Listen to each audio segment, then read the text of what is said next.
But before all of that, the stakes are extremely high as diplomatic talks get underway again between Washington and Moscow following a heated UN Security Council meeting yesterday. Now, Russia accused the West of stirring up trouble, while the U.S. warned of severe consequences if Putin invades Ukraine. Elise Preston joins me now with more on this. So listen, Elise, give us the very latest. We know that the talks were intense. I don't think the two sides have come to any sort of agreement, but what can you tell us? Well, Anne-Marie, the Russian government sent a written response to the U.S. yesterday following a U.S. proposal aimed at de-escalating the crisis along the Ukrainian border. No details about the letter were released, but President Biden says the U.S. is, quote, ready no matter what happens.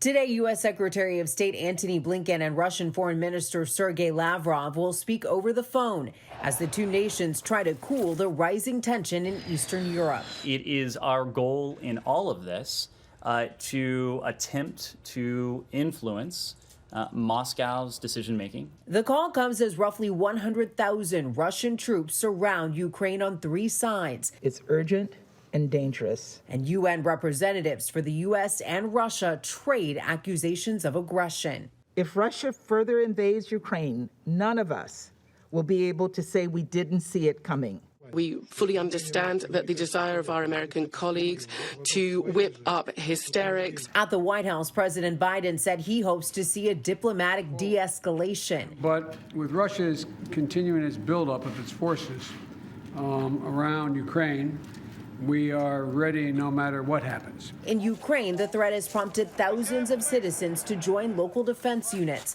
some practicing with just plywood rifles. If you want a peace, you should be prepared to war. But the Ukrainian military also released these photos of U.S. instructors training soldiers to wield missile launchers.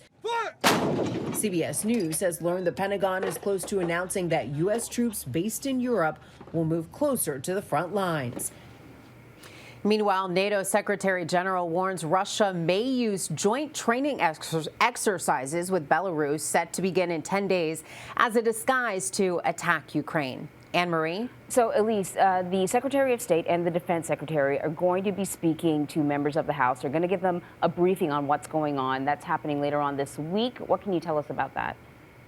Well, that is expected to happen on Thursday, Anne-Marie. Speaker Nancy Pelosi reportedly requested the meeting. Lawmakers are also expected to hear from officials with Homeland Security, International Development, and the Treasury. Pelosi's request came just days after the White House ordered family members of embassy workers to leave Ukraine. Anne-Marie? So, at least there's been a lot of talk about sanctions and whether or not they work. What we're learning now is that the White House announced that they will develop what they call, quote, specific sanctions packages targeting Russian elites should President Vladimir Putin invade. What can you tell us about this plan?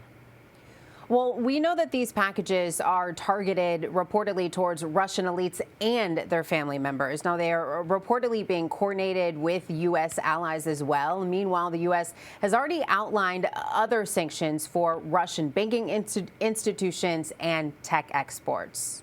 All right, Elise Preston, thank you so much, Elise.